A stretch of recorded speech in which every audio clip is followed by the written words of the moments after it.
Le projet dont je vais vous parler s'appelle Calipor. C'est un projet qui traite des développements de nouveaux outils haut débit pour l'évaluation précoce de la qualité de la viande de porc. Ce projet a été porté par l'IFIP et en collaboration avec l'INRA, avec l'IRSTEA et l'entreprise Fleury-Michon. Tout d'abord, la qualité de la viande constitue une part importante des objectifs de sélection en génétique porcine française. Notamment, c'est de l'ordre de 7% pour les lignées femelles et jusqu'à 34% pour les lignées mâles. La qualité de la viande peut se définir en deux notions générales. Donc la première, c'est la capacité de rétention en eau, qui va inclure les pertes en exudat, les pertes à la cuisson, et la seconde, les teneurs en lipides intramusculaires.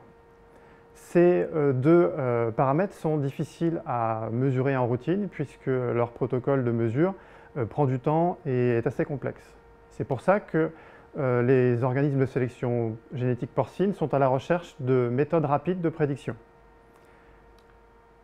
Dans ce projet, nous avons souhaité tester simultanément plusieurs techniques. Donc la première qui est l'utilisation des biomarqueurs, la seconde qui est l'utilisation de la spectroscopie proche infrarouge et la troisième de l'imagerie IRM.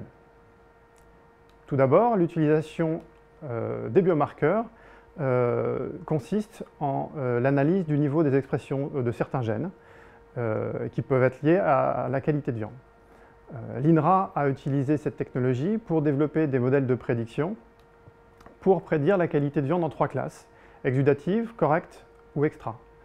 Avec ces modèles, ils ont obtenu 76% de succès en validation.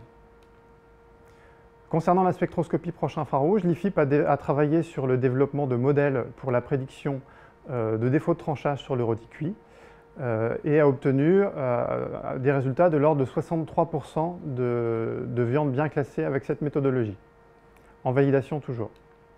Enfin, l'IRSTEA a développé un procédé de traitement d'image IRM à haut débit qui permet de traiter jusqu'à 400 échantillons par jour pour la prédiction des lipides intramusculaires, avec derrière une forte corrélation, une bonne précision, une forte corrélation et une faible erreur de prédiction.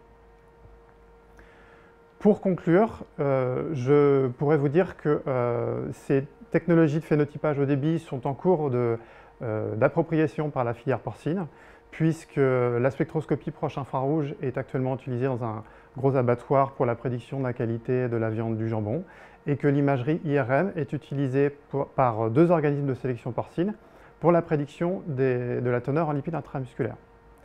Je vous remercie.